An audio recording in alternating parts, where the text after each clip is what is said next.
ஹalleluya தகப்பனே நாங்கள் ஸ்தோத்திரிக்கிறோம் ஸ்தோத்திரிக்கிறோம் ஸ்தோத்திரிக்கிறோம் ஸ்தோத்திரிக்கிறோம் ஹalleluya ஸ்தோத்திரம் ஸ்தோத்திரம் ஸ்தோத்திரம் ஸ்தோத்திரம் தேவனே நாங்கள் ஸ்தோத்திரிக்கிறோம் ராஜாதி ராஜாவே நாங்கள் ஸ்தோத்திரிக்கிறோம் கர்த்தாதி கர்த்தரே நாங்கள் ஸ்தோத்திரிக்கிறோம் துதிகள் மத்தியிலே வாசம் செய்கிறவரே நாங்கள் ஸ்தோத்திரிக்கிறோம் ஹalleluya ஸ்தோத்திரம் ஸ்தோத்திரம் ஸ்தோத்திரம் ஹalleluya இயேசுவின் நாமத்தில் உங்கள் யாவரும் வர வைக்கிறேன்.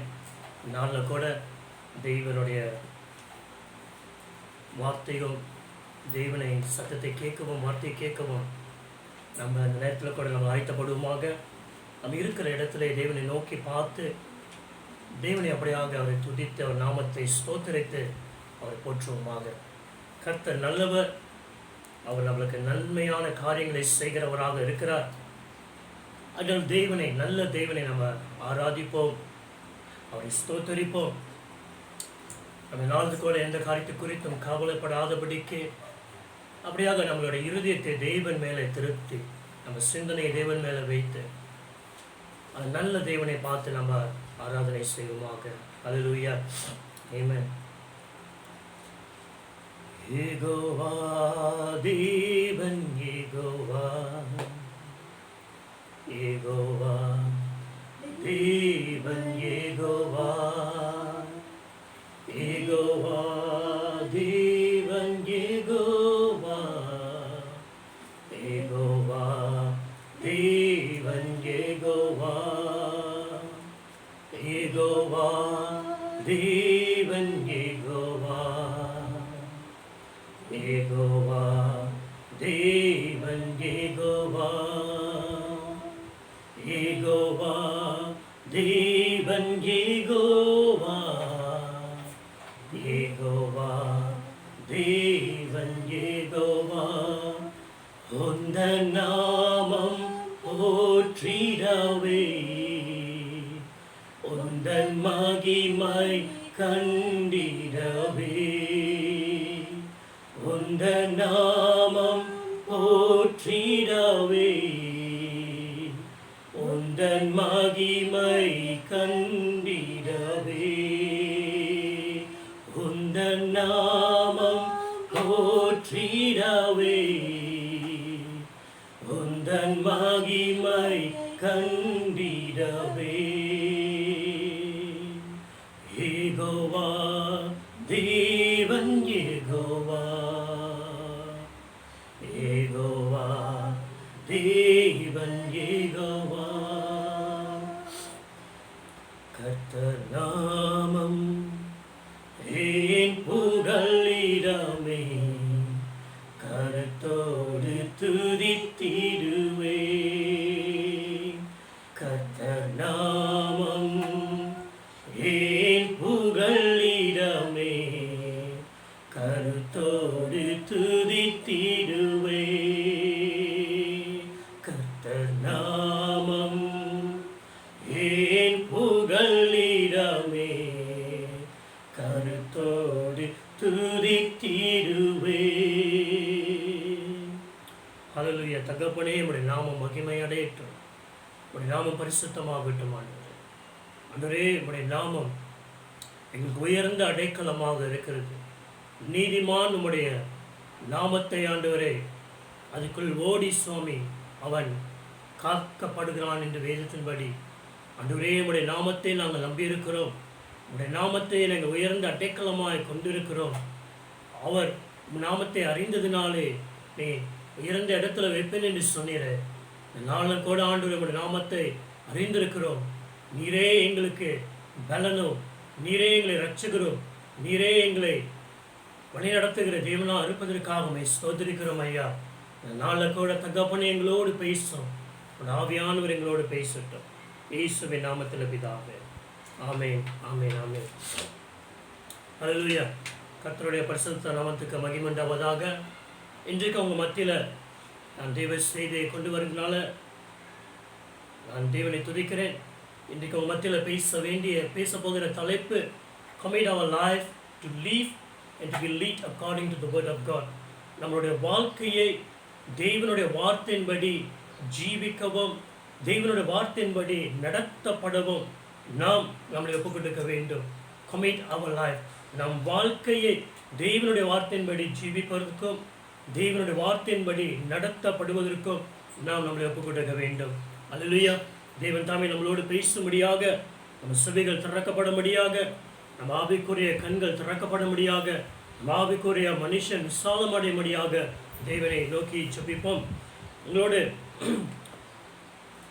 வாசிக்க விரும்புகிறேன். சங்கீதத்துக்கு எழுதின புஸ்தகம் 119 அதிகாரம் வசனம் 105. Book of Psalms chapter 119 verse 105. உம்முடைய வசனம் என் கால்களுக்கு தீபமும் என் பாதைக்கு வெளிச்சமுமாய் இருக்கிறது. இங்க பாருங்க, தாவீது ஒரு கமிட்மெண்ட் இல்லை ஒரு டிக்ளரேஷன் செய்கிறாரு. ஆண்டவருடைய வார்த்தையை தன்னுடைய வாழ்க்கைக்கு அவர் நடக்கிற பாதையில் அவனுடைய அனுதின வாழ்க்கையில் அவன் சொல்லுகிறான், தேவரே உம்முடைய வார்த்தை என் பாதைக்கு வெளிச்சமும் என்னுடைய கால்களுக்கு தீபமாய் காணப்படுகிறது. அதில் நான் ஜீவிக்கிற வழிகள் ஒரு வார்த்தையின்படி இருக்கட்டும், நடத்தப்படுகிற பாதைகள் ஒரு வார்த்தையின்படி இருக்கட்டும் என்று இங்கே தாவீது தன்னுடைய வாழ்க்கையில் தெய்வ வார்த்தைக்கு ஒரு முக்கிய இடத்தை அங்கே வைக்கிறதை நம்ம பார்க்க முடிகிறது.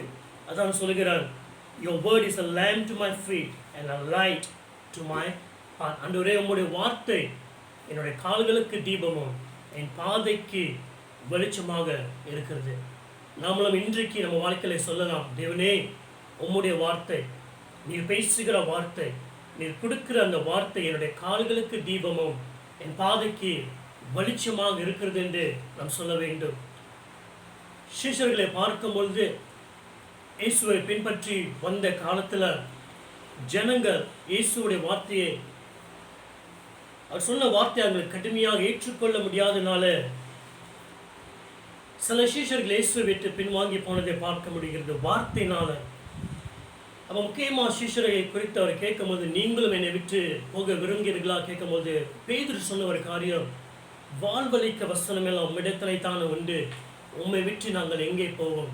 பாருங்க, இந்த வார்த்தை தாவீதுக்கு சொன்ன காரியத்தை போல இருக்கு. தாவீது சொல்கிறார், உம்முடைய வார்த்தையை எனக்கு வாழ்க்கைக்கு வாழ்வழிக்கிற வார்த்தை ஆண்டவரே, அது என் பாதைக்கு வெளிச்சமாக இருக்கிறது. இங்க பேதுரு சொல்கிறார், உம்மை விட்டு நாங்கள் எங்கே போவோம். தேவனே, தேவ ஜனமே, தேவனுடைய வார்த்தையை நம்ம பற்றி கொள்ள வேண்டும். நம்ம வாழ்க்கைக்கு அவர் வார்த்தை ஜீவனை கொடுக்கிறது. அகையால முதலாவது அந்த வார்த்தைக்கு நம்மளை ஒப்பு கொடுக்க வேண்டும். commit our life to live and to be led according to God's word. Amen. Hallelujah. நம்ம ஒரு தீர்மானம் எடுக்க வேண்டும். நம்ம வாழ்க்கையில ஒரு ஃபைனல் அத்தாரிட்டி, ஒரு பெரிய ஒரு அதிகாரத்தில் உள்ள ஒரு காரியமா இருக்க வேண்டும் என்றால் தேவனுடைய வார்த்தை என் வாழ்க்கையில ஒரு முக்கிய இடமாக, அதுதான் ஒரு டிசிஷன் எடுக்கக்கூடிய ஒரு இடத்துல இருக்க வேண்டும் என்று நாம் தீர்மானிக்க வேண்டும். நம்ம வாழ்க்கையில் அநேக ஸ்ட்ரகிள்ஸில் கடந்து போகிறோம், வாழ்க்கையில் அநேக தடுமாற்றத்தில் போகிறோம். ஆனால் இந்த ஒவ்வொரு தடுமாற்றம், ஒவ்வொரு ஸ்ட்ரகிள்ஸ்லையும் தெய்வ வார்த்தை என்ன சொல்கிறது என்று நாம் அதை வாசிக்கிறவர்களாக, அதை தேடுகிறவர்களாக, அந்த வார்த்தையை கண்டுபிடித்த பின்பு அந்த வார்த்தையை நம்மளுடைய வாழ்க்கையில ஒரு உயர்ந்த இடத்துல வைத்து அதுக்கு நம்ம ஒப்பு கொடுப்பதற்கு நம்ம தீர்மானிக்க வேண்டும். இப்படி இயேசு கிறிஸ்து சோதிக்கப்படும் பொழுது அவர் எடுத்த ஒரு காரியம் என்றால் தேவனுடைய வார்த்தைக்கு தன்னுடைய வாழ்க்கை வாழும்படியாக, நடத்தப்படும்படியாக அந்த வார்த்தைக்கு ஒப்பு கொடுத்தார். உண்மைதான், பரிசுத்த ஆவியானவர் இயேசுவை வனாந்திரத்தில் வழிநடத்தினார். ஆனால் பரிசுத்த ஆவியானவர் வழிநடத்தப்பட்ட அந்த காரியத்தில் இயேசு கிறிஸ்து வார்த்தையின்படியாக வழிநடத்தப்பட அவர் தன்னை ஒப்பு கொடுத்தார், தன் வாழ்க்கையை ஒப்பு கொடுத்தார். அதான் தேவனே சொன்னார், மனுஷன் அப்பத்தினால் மாத்திரம் பிழைப்பதல்ல, தேவனுடைய வார்த்தையிலிருந்து வருகிற ஒவ்வொரு வார்த்தையினால பிழைப்பான். இயேசு கிறிஸ்து தன்னுடைய வாழ்க்கையை இதில் ஒப்பு கொடுத்தார் என்றால் தெய்வ வார்த்தையின்படி ஜீவிக்க வேண்டும், தெய்வ வார்த்தையின்படியாக நடத்தப்பட வேண்டும் என்று இயேசு தன்னுடைய வாழ்க்கையில் ஒப்பு கொடுத்ததை நாம் மத்தேயு 4 அதிகாரத்தில் இதை வாசித்திருக்கிறோம். ஆகிய நாம் எடுக்க வேண்டிய ஒரு தீர்மானம், நமக்காக பிறர் எடுக்க போகிறது இல்லை, நாம் நம் வாழ்க்கையில் எடுக்க வேண்டிய தீர்மானம் என்னென்றால் தெய்வனுடைய வார்த்தையின்படியாக நான் ஜீவிக்கும்படியாக, பிழைத்திருக்கும்படியாக நான் ஒப்பு கொடுக்கிறேன் என்று தீர்மானிக்க வேண்டும். தானியேல் 1 அதிகாரம் 8வது வசனத்தை நம்ம பார்க்கும் பொழுது இந்த தானியேல் இந்த இஸ்ரவேல் ஜனங்கள் தேவனுடைய ஜனங்களாக நேபுகாத்நேசர் காலத்தில் சிறைசிரிக்கப்பட்டு அந்த பிரிசனுக்குள்ளே மன்னிக்க வேண்டும் அந்த கேப்டிவிட்டிக்குள்ளே கொண்டு போனார்கள். அங்கே போயிருக்கிற அந்த நேரத்தில் ராஜா ஒரு தீர்மானம் எடுத்தார். இஸ்ரவேல் ஜனங்கள் மத்தியில் ராஜா குடும்பத்தில் இருக்கிறவர்கள் ராஜாக்கு மத்தியில் சேவிக்க வேண்டும் என்று கொண்டு வந்து இவர்களுக்கு ராஜாவுடைய சாப்பாடை கொடுக்க வேண்டும் என்று தீர்மானிக்கும் பொழுது அங்கே தானியேல் ஒரு தீர்மானம் எடுக்கிறார். இந்த சாப்பாடின்படியாக நான் என்னை தீட்டுப்படுத்த மாட்டேன் என்று தன் இருதயத்துக்குள்ள ஒரு தீர்மானம். மறு அர்த்தம், தானியேல் எப்படி ஜீவிக்க வேண்டும், அவன் வாழ்க்கை எப்படி ஜீவிக்க வேண்டும், நடத்தப்பட வேண்டும் என்று அவன் எடுத்த தீர்மானம் தான் அவன் வாழ்க்கைக்கு அவன் பாதைக்கு வெளிச்சமாகவும் அவன் வாழ்க்கைக்கு தீபமாகவும் காணப்பட்டது. தேவஜனமே, நம்ம இருக்கிற சிச்சுவேஷன், நம்ம இருக்கிற சூழ்நிலை மத்தியில் நாம் எப்படி ஜீவிக்க போகிறோம் என்று நாம் இருக்கிற தீர்மானத்தில் அடங்கியிருக்கிறது. பேதுரு அந்த படைகளில் இருக்கும் பொழுது அந்த பலத்தான ஸ்டாம், அந்த காத்து மத்தியிலே, அந்த பெரிய காத்தின் மத்தியிலே அவன் சொன்ன, இயேசு கிறிஸ்து சொன்ன ஒரு வார்த்தை சொல்லும், நீ சொல்லும், நான் அந்த படைகளேற்று வருவதற்கு நீ வார்த்தை சொல்லும் என்று. அந்த வார்த்தையின்படி அவன் ஜீவிக்க வாழ்க்கையை கடந்து போகும் பொழுது அவன் நடந்து போக முடிந்தது. அந்த பயங்கரமான சூழ்நிலை மத்தியில் எப்போ அந்த வார்த்தையின்படி இருந்து அவனுடைய திசையை திருப்ப ஆரம்பித்தானோ அவன் முழுக ஆரம்பித்தான். தேவஜனமே, நாம் தேவனுடைய வார்த்தையின்படியாக நடக்குவதற்கு நம்ம தீர்மானிக்கும் பொழுது நம்ம கடந்து போகிற எந்த சூழ்நிலை இருந்தாலும் அந்த வார்த்தை நம்மளை கடந்து போவதற்கு நம்மளுக்கு உதவியாக காணப்படுகிறது. யோசேப்பு அவன் கடந்து போன ஒவ்வொரு சூழ்நிலை மத்தியிலும் அவனை எந்த காரியம் தொடர்ந்து ஒவ்வொரு காரியத்திலும் நடக்க செய்தது என்றால் தெய்வன் அவனுக்கு கொடுத்த வார்த்தையின்படியே. தெய்வன் அவனுக்கு கொடுத்த வார்த்தை எப்படி வந்தது என்றால் சொப்பனத்து மூலியமாக யோசேப்புக்கு வந்ததை பார்க்க முடிகிறது. சொப்பனத்து மூலியமாக வந்த தெய்வ வார்த்தை அவனுக்கு ஒரு தரிசனமாக, ஒரு விஷனாக இருந்ததினாலே அவன் போன ஒவ்வொரு வாழ்க்கையின் பயணத்திலே அந்த வார்த்தை அவனுக்கு ஒரு தரிசனத்தை கொடுத்து அந்த வார்த்தையை அவன் வாழ்க்கைக்கு வாழக்கூடிய வெளிச்சமாக காணப்பட்டது. தரிசனம் என்றால் ஒரு வெளிச்சத்தை போல அந்த இருளின் மத்தியில் ஒரு தரிசனம், ஒரு வெளிச்சம். அந்த வெளிச்சத்தை நோக்கி போவதற்கு உதவி செய்தது யோசேப்புக்கு தேவன் சொப்பனமாக கொடுத்த தெய்வ வார்த்தையை அவன் பிழைக்க வைத்தது. ஆமென். அதான் பேதுரு சொன்னாரு, ஒரு வார்த்தை அனுப்பும், ஒரு வார்த்தையை எங்களை பிழைக்க செய்கிறது. உங்க வார்த்தையை விட்டு நாங்கள் எங்கே போவோம்? நம்ம இருக்கிற எந்த சூழ்நிலை இருந்தாலும் நம்ம பிழைக்க வைக்கிற வார்த்தை தேவனுடைய வார்த்தையை நாம் பிழைக்க செய்கிறது. அல்லேலூயா. எசேக்கியேல் புத்தகத்தில் நம்ம வாசிக்கும் பொழுது எசேக்கியேல் அந்த ட்ரை போன்ஸை குறித்து அந்த தரிசனத்தை பார்த்ததை நம்ம வாசித்திருக்கிறோம். அந்த ட்ரை போன்ஸ் பற்றியில் ஆண்டவர் அந்த ஆவியிலே கொண்டு போய் காட்டி அந்த தரிசனத்தின் மத்தியில் ஆண்டவர் சொல்லக்கூடிய ஒரு கார்த்தை என்றால், மனுஷகுமாரனே, அந்த உலர்ந்த எலும்பை பார்த்து பேசு, அது உயிர் அடையட்டும் என்று சொன்னது. இங்கே எசேக்கியேல் சொல்லும் பொழுது ஆண்டவர் சொன்ன வார்த்தையை எசேக்கியேல் அந்த சூழ்நிலைகள் மத்தியில் இருந்த அந்த ட்ரை போன்ஸ், எந்த ட்ரை போன்ஸும் மறுபடியும் உயிர் வர சாத்தியம் இல்லாத சூழ்நிலையில் மாற்றம் உண்டாகுனது தெய்வ வார்த்தையை எசேக்கியேல் பேசினதுனாலே, தெய்வ வார்த்தையை நம்பி அந்த வார்த்தையை சார்ந்து பேசுறதுனாலே ஒரு மாற்றம் உண்டாயிற்று. நீதிமொழிக்கு சொல்லுகிறது, நம்ம சொந்த சுயத்தின் புத்தியிலே சாயாதபடிக்கு தேவனை சார்ந்திருக்க வேண்டும் என்றால், தேவனை சார்ந்திருக்க வேண்டும் என்றால் தேவனுடைய வார்த்தையை நம்ம சார்ந்திருக்கும் பொழுது தெய்வ வார்த்தை நம்ம நடத்துகிறது. ஆபிரகாமின் வாழ்க்கையை எடுத்துக்கொள்ளும் பொழுது ஆபிரகாம் அவன் சொந்த சுயத்தின் புத்தியை சார்ந்திருப்பான் என்றால் அவன் வாழ்க்கையில எந்த காரியத்தையும் பார்க்க முடியாத ஒரு சூழ்நிலையில கடந்து போனான். ஆபிரகாம் வாக்குத்தத்தம் பண்ணினவர், உண்மையுள்ளவர் என்ற அந்த வார்த்தையை பிடித்து கொண்டதினாலே அந்த வார்த்தையை அவனுக்கு வெளிச்சமாக அந்த ஜீவனை கொடுத்து அவனை பிழைத்த செய்தது. ஏனென்றால் வார்த்தை கொடுத்தவர் உண்மை உள்ளவர் என்று அந்த வார்த்தையை பெற்றுக்கொண்டான். ஆமென். அல்லேலூயா. நம்ம கடந்து போகிற எந்த சூழ்நிலை இருக்கலாம், வேதம் சொல்லுகிறது, பரிசுத்த ஆவியானவர் சொல்லுகிறதை காதுள்ளவன் கேட்க கடவான் என்று.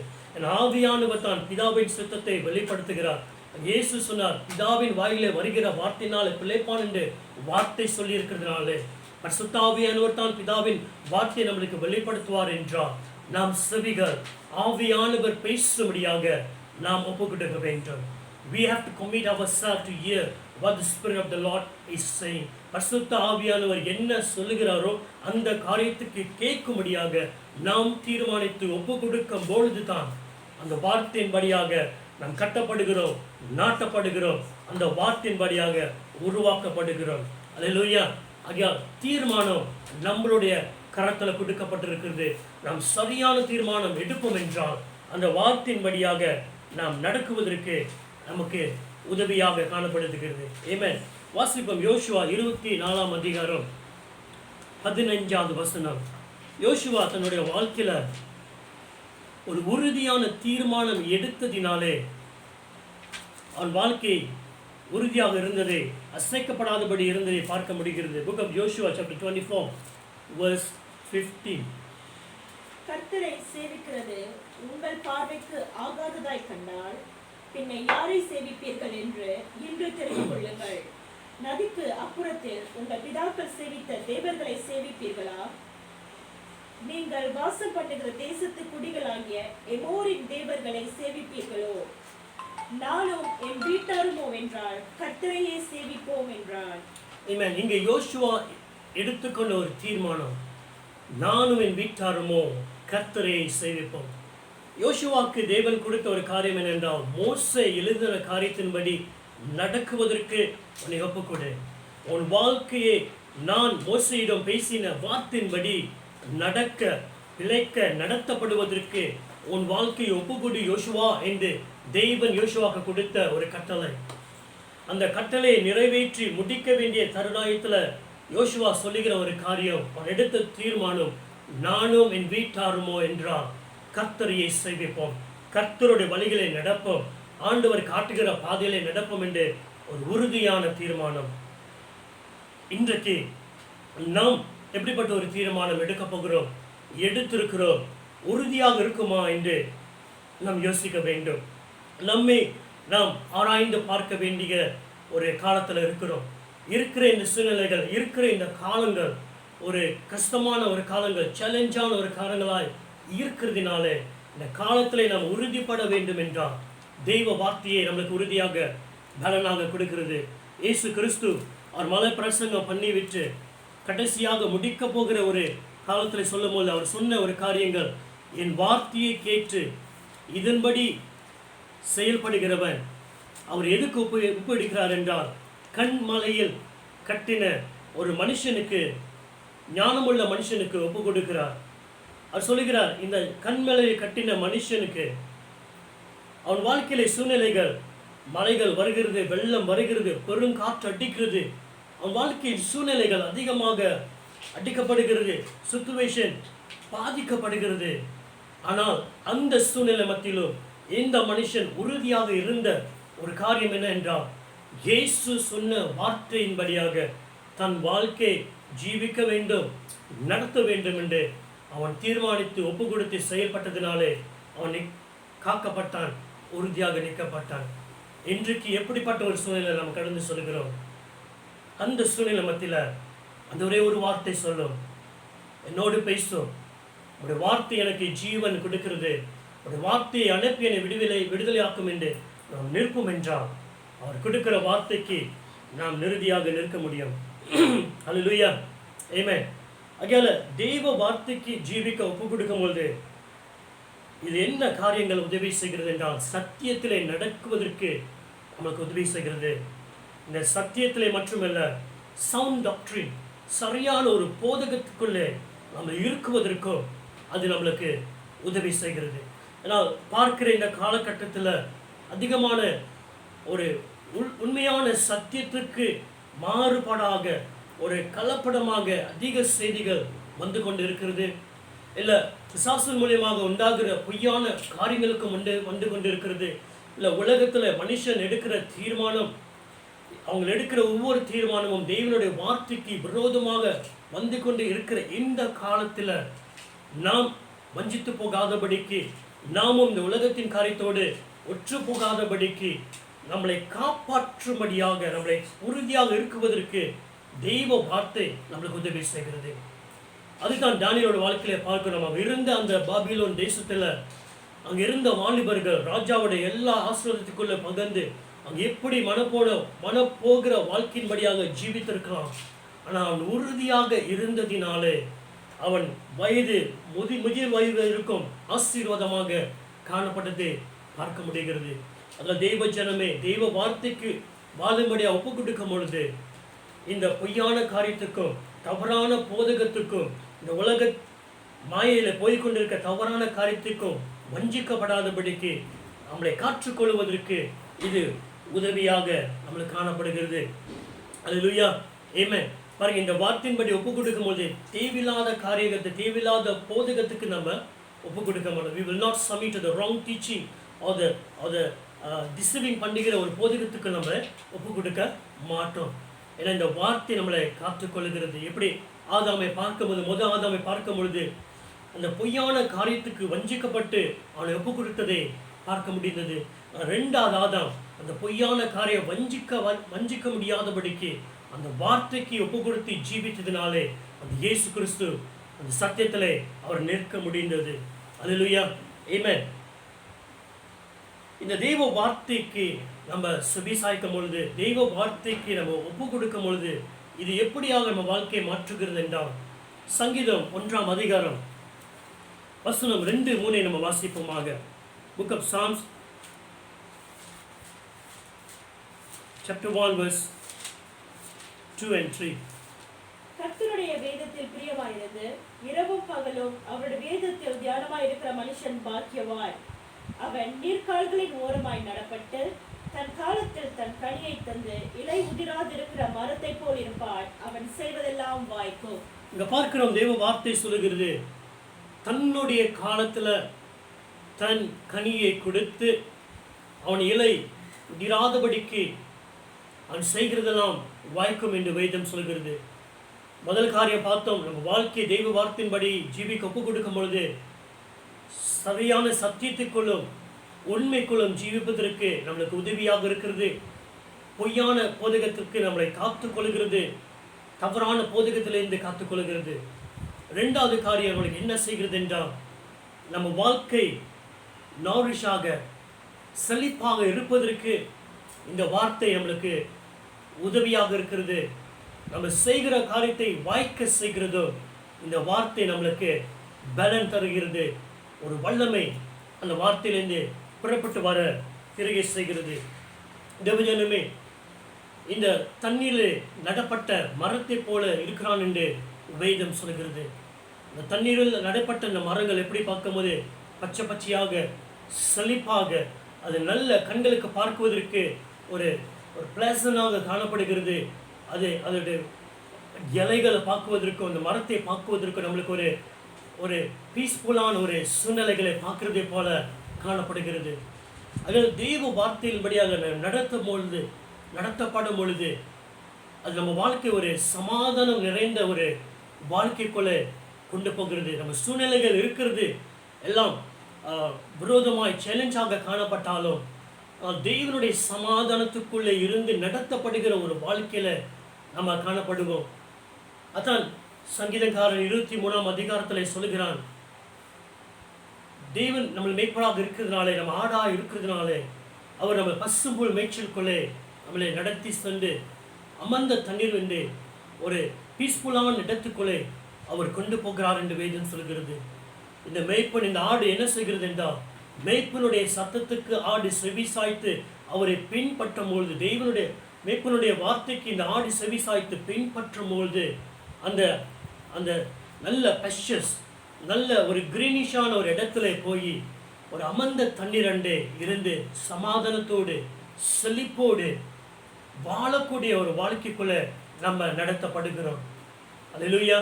எப்படி ஐசக் இருந்த சூழ்நிலை மத்தியிலும் அவன் செழிப்பாக இருக்க முடிந்தது ஏனென்றால் தேவனை சார்ந்து வாழ்ந்ததினால. அங்கே இருக்கிற சூழ்நிலை மத்தியில் தெய்வ வார்த்தையை சார்ந்து நம்ம வாழும் பொழுது, அந்த வார்த்தையின்படி ஜீவிக்கும் பொழுது நாமும் சமாதானத்தோடு வாழ்வதற்கு நமக்கு பலனாக காணப்படுகிறது. அல்லேலூயா, ஆமென். இந்த பூமியில முக்கியமான ஒரு காரியம் என்றால் தெய்வ சமாதானம், தேவனுடைய சந்தோஷம். தெய்வ சமாதானம் நம்மளை எந்த சூழ்நிலையும் சமாதானமாக இருக்க செய்கிறது. நம்ம சிந்தனைகளும் இருதயங்களும் தெய்வ சமாதானம் காத்துக்கொள்கிறது. தெய்வனுடைய சந்தோஷம் நம்மளுக்கு பலனாக இருக்கிறது.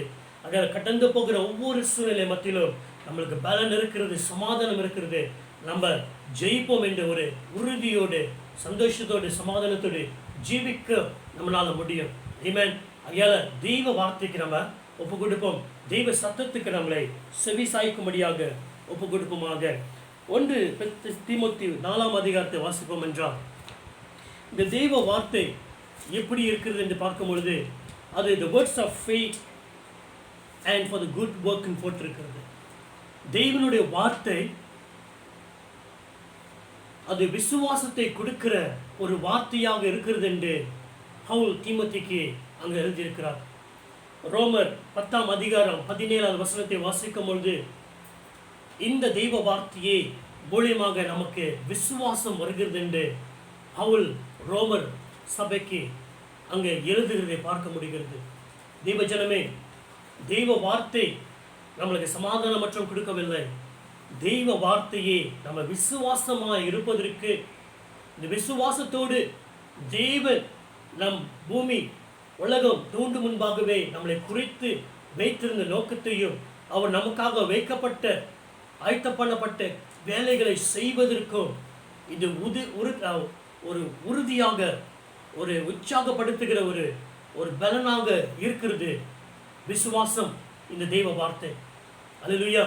இந்த தெய்வ வார்த்தை மூலியமாக விசுவாசம் வரும் பொழுது தேவன் நம்மளுக்கு வைத்திருக்கிற வேலைகளை, கிரியைகளை நம்ம செய்வதற்கு நம்மளுக்கு பலனாய் காணப்படுகிறது.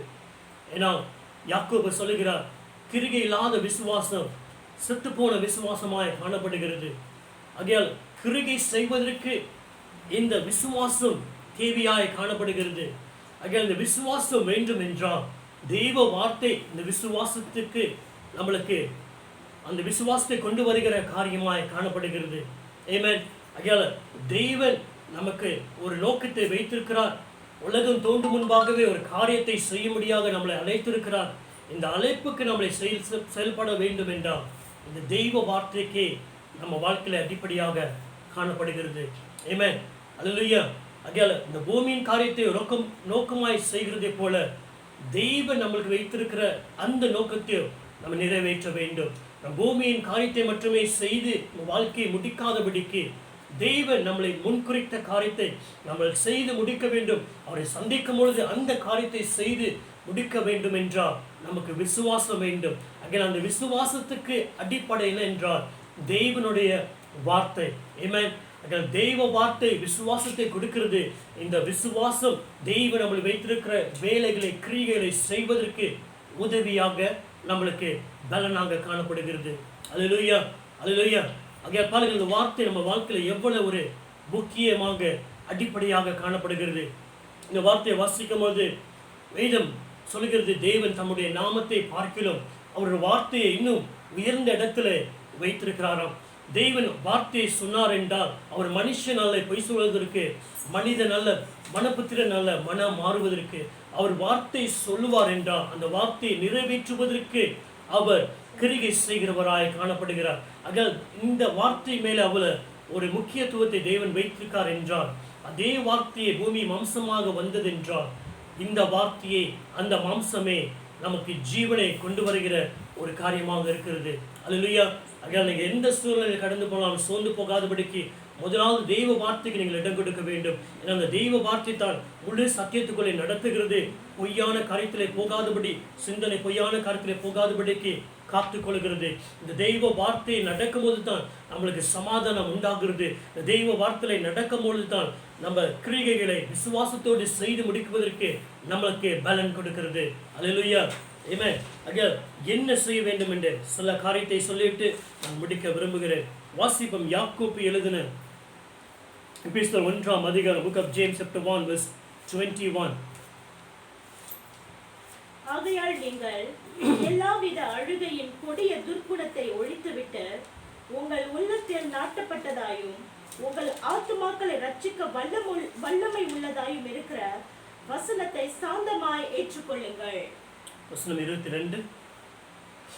அல்லாமலும் நீங்கள் உங்களை வஞ்சியாதபடிக்கு திருவசனத்தை கேட்கிறவர்களாய் மாத்திரமல்ல, அதன்படி செய்கிறவர்களாயும் இருங்கள்.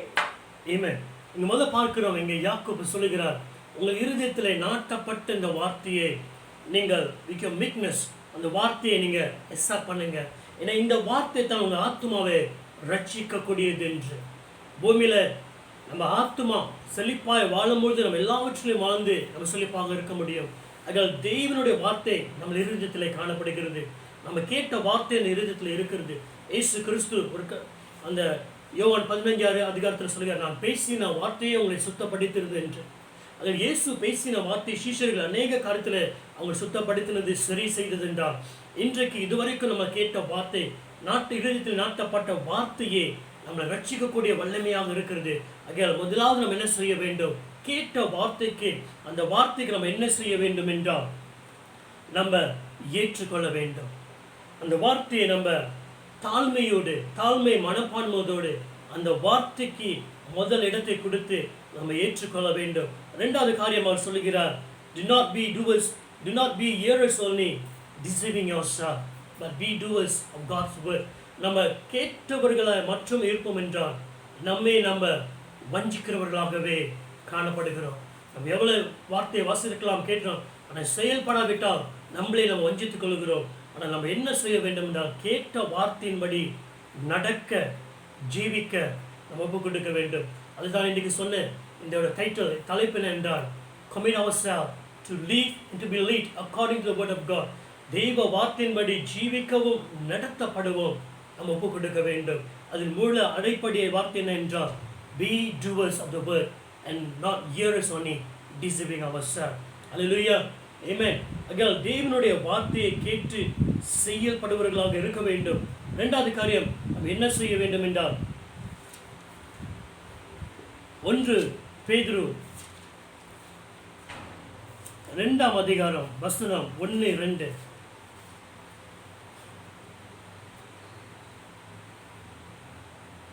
இப்படி இருக்க கர்த்தர் தயை உள்ளவர் என்பதை நீங்கள் ருசித்ததுண்டானால் சகல துர்குணத்தையும், சகலவித கபடத்தையும், வஞ்சகங்களையும், போராமைகளையும், சகலவித புறங்கூறுதலையும் விட்டுவிட்டு நீங்கள் வளரும்படி புதிதாய் பிறந்த குழந்தையைப் போல திருவசனமாகிய களங்கமில்லாத ஞானப்பாலின் மேல் வாஞ்சியாயிருங்கள். இங்க பேதுரு சொல்லுகிறார், திருவசனத்தின் மேலே வாஞ்சியாக இருங்கள். எப்படி ஒரு குழந்தை பாலுக்காக அது அழுவுமோ, அது கேட்குமோ, அது சொல்லுதோ, கூப்பிடுதோ, அழுவை மூலியமாக கேட்குதோ, அதே போல நம்ம வாஞ்சியை தெய்வ வார்த்தையின் மேலே வைக்க வேண்டும்.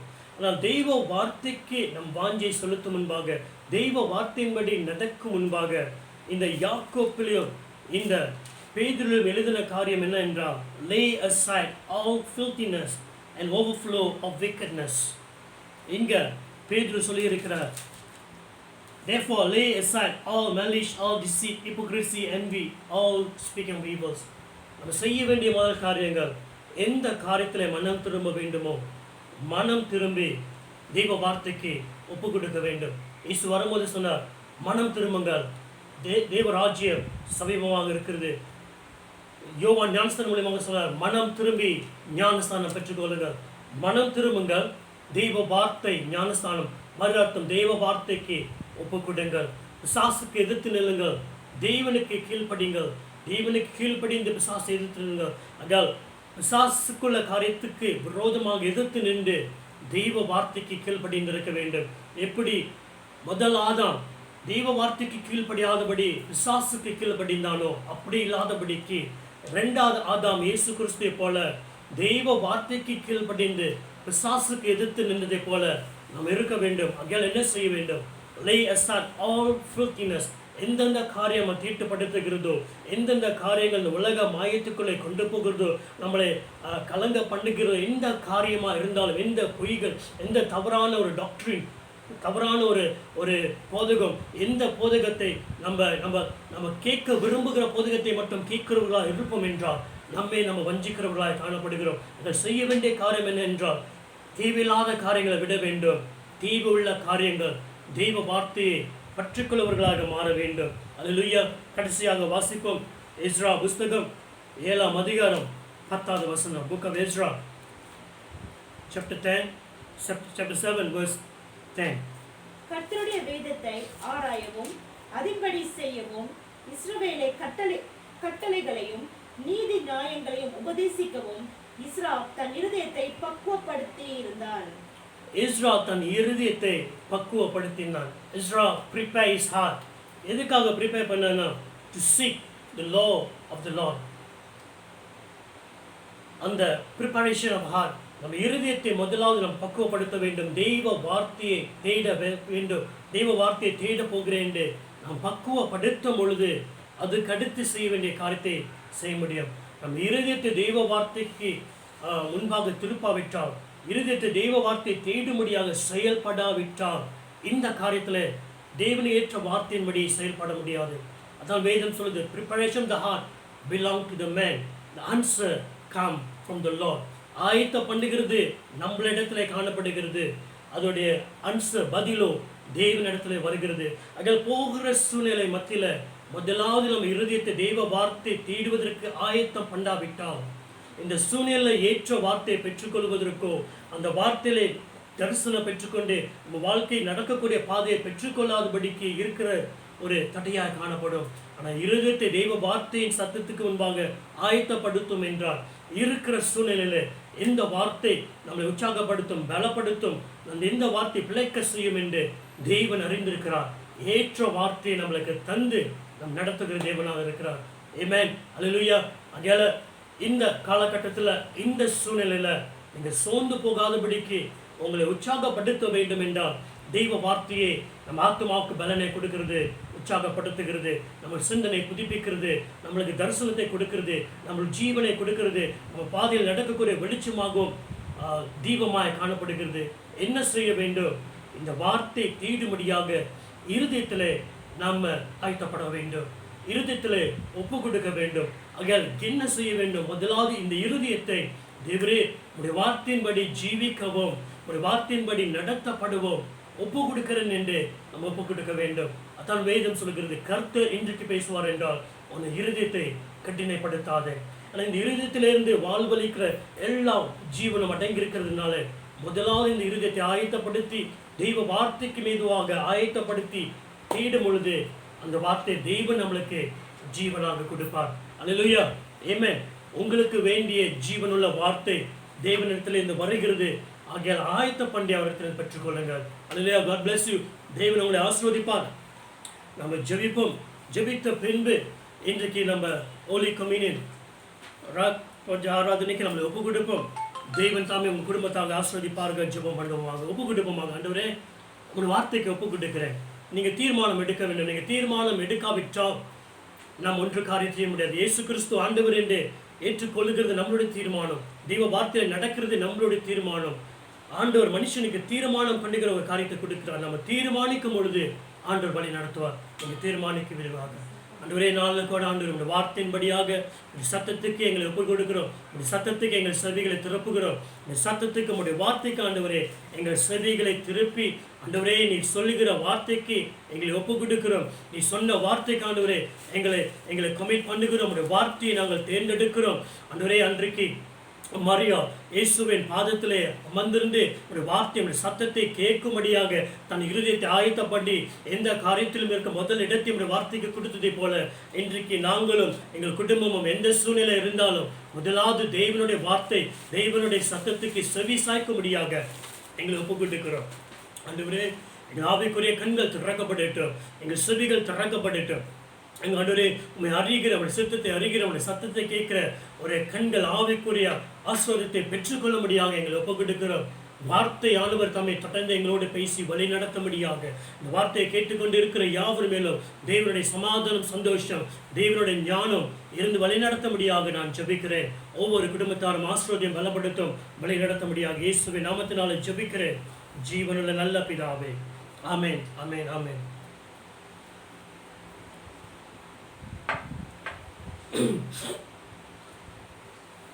நம்ம கம்யூனியன்ஸ்க்கு ப்ரிப்பேர் பண்ணுவோம். மாசத்துல கடைசி வாரமா இருக்கிறதுனால நம்ம இந்த கம்யூனியனை நம்மளை ஆயத்த பண்ணுவோம். இது எப்படி நம்ம ஆயத்தம் பண்ண போகிறோம்? தெய்வ வார்த்தையின்படியாகவே நம்மளை ஆராய்ந்து சோதிக்கும் பொழுது நம்மளை ஆயத்தம் பண்ணுகிறோம்.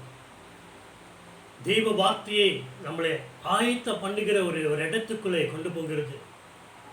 அதனால இந்த வார்த்தை, தெய்வ வார்த்தைக்கு நம்மளை செவி சாய்ப்போம். இந்த ராப்போஜனை ஆராதனைக்கு நம்மளை ஒப்பு கொடுக்கும் பொழுது இயேசு சொன்ன முதல் காரியம், என்னை நினைவு கூறும்படியாக, என் மரணத்தை நினைவு கூறும்படியாக நம் வரும் நாள் வரைக்கும் இதை செய்யுங்கள் என்று. இயேசுவின் வருகை தாமதிக்கும் என்றால் நம் வாழ்க்கை இந்த பூமியிட்டு அவரை சந்திக்கும் வரைக்கும் நாள் வரும் பொழுது அவரை நினைவு கூர்ந்து இந்த காரியத்தை செய்யும் என்று வேதம் சொல்கிறது. அதனால் இருக்கிற இடத்துல அப்பத்தையும் திராட்சை ரசத்தையும் உங்கள் கரங்களை எடுத்துக்கொண்டு தேவனை நோக்கி பாருங்கள், உங்களை ஆயத்தம் பண்ணுங்கள்.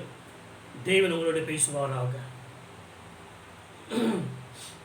தகப்பனே, இந்த நாளில் கூட முழு குடும்பமாக ஆண்டவரை ஆயத்தப்படுத்துகிறோம்.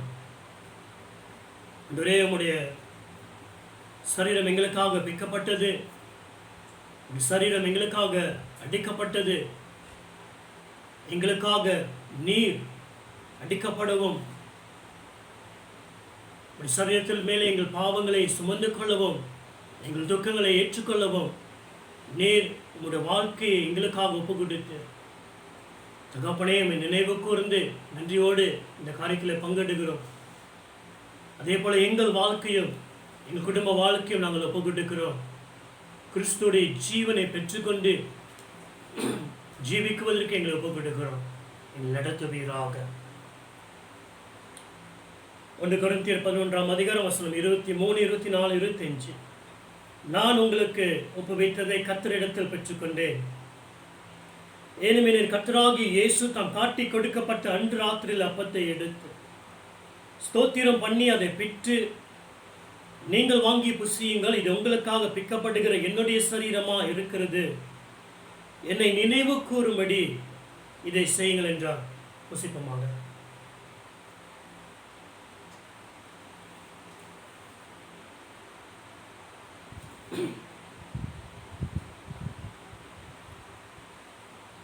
போஜன பண்ணின பின்பு அவர் அந்தபடியே பாத்திரத்தை எடுத்து, இந்த பாத்திரம் என் ரத்தத்தினால் ஆகிய புதிய உடன்படிக்கையாக இருக்கிறது, நீங்கள் இதை பானம் பண்ணும் போதெல்லாம் என்னை நினைவு கூறும்படி இதை செய்யுங்கள் என்றார். உங்கள் குடும்பத்தில் நீங்கள் ஒவ்வொரு நாளும் செய்யலாம், ஒவ்வொரு வாரமும் செய்யலாம், குடும்பமாக செய்வோம்.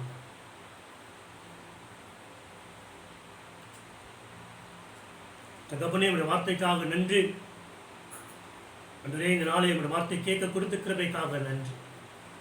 அன்றே கேட்டுக்கொண்ட யாவரும் நம்முடைய சமாதானம், சந்தோஷம் குடும்பத்தில் இருக்கும்படியாக ஜெபிக்கிறேன். ஒவ்வொரு ஆசீர்வதித்து பலப்படுத்தும், சூழ்நிலையிலே நீர் கூட இருந்து நடத்தும், வழி நடத்துவீராக. உடைய பார்வைகளை வைத்து சத்தியத்தின் வாதியை நடத்தும்படியாக இயேசுவின் நாமத்தினால ஜெபிக்கிறேன். ஜீவனுள்ள பிதாவே, ஆமென். கர்த்தர் ஆசீர்வாதத்தை பெற்றுக்கொள்வோம். கர்த்தர் உங்களை ஆசீர்வதித்து உங்களை காக்க கடவார். கர்த்தர் தம்முடைய முகத்தை உங்கள் மேலே பிரகாசிக்க பண்ணி உங்கள் மேல் கிருபையாக இருக்க கடவார்.